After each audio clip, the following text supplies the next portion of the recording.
There's been questions about why we granted a permit for the rally tomorrow. The courts have made it abundantly clear.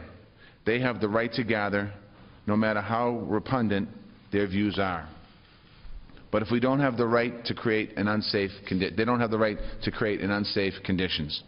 So we're going to respect their right of free speech. In return, they must respect our city. Must respect our city. That was Boston Mayor Marty Walsh earlier today speaking about the city's plans for tomorrow's free speech rally on the Boston Common, the Boston Free Speech Coalition.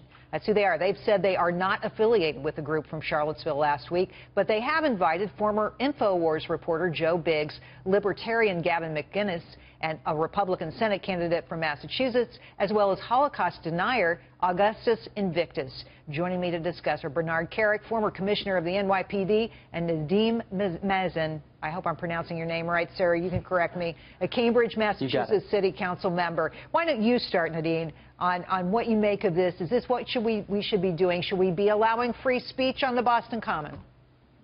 Well, these protests are allowed, this so-called free speech coalition, and their rights are guaranteed by the Constitution, so of course we should allow it. But that doesn't mean we have to believe it's a free speech rally. These people bring hate into our city. We saw the type of hate they bring in the events in Charlottesville, and people are right to be concerned. They're right to speak back, and I believe that the nonviolent response, much larger in number, expected to be much larger, and much more reasonable in nature, speaks for itself. Bernie, do you agree? I mean, the mayor called it repugnant. What do you say?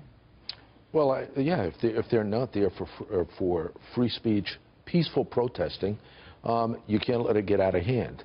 And I agree with what the councilman just said. But my concern about this protest in Boston is they have the group Answer in there. Answer is has extremely close ties to the International Action Center and Workers' World, which was the other lunatic protest group down in Charlottesville. They're extremely close tied. It's a communist organization, a Communist Party organization. And, you know, they're partners in crime there. They're going to be up in Boston. Nadine, are these partners in crime?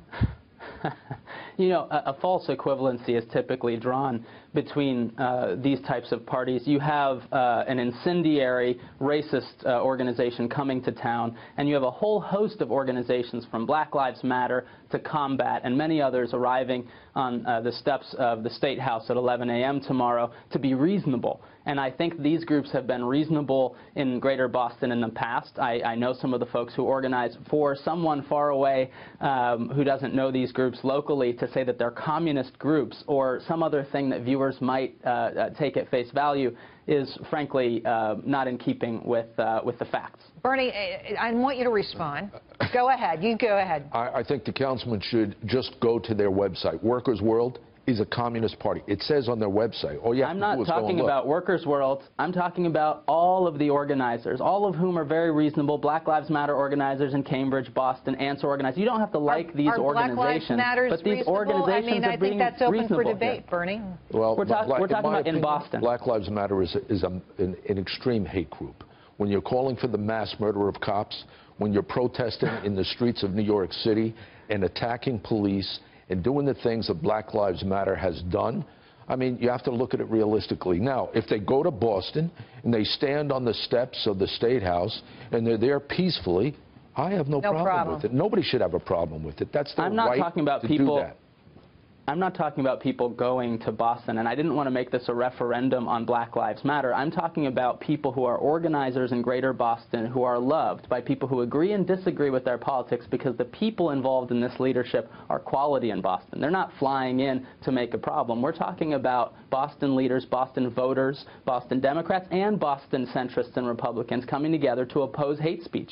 And I think to paint some kind of illusion that these are a workers' party or a communist party, even if they were, that's not the point. Bernie? And they're not, which leads me to think that maybe your facts aren't correct. Well, Jerry, I think here's the issue.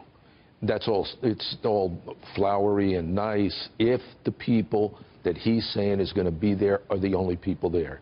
Bottom line is that's probably not going to happen. These other groups have instigators that they shove into these things and they go haywire. That's exactly what happened in Charlottesville.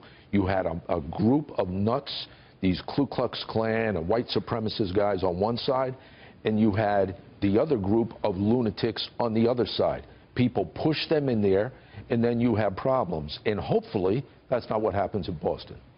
I agree with you in that hope, and I just have to say, in Boston, like in Charlottesville, there's not like two sides to this, as President Trump was saying. There's the incendiary side, and in my opinion, there's the righteous side. Well, everybody feels like they're righteous, right?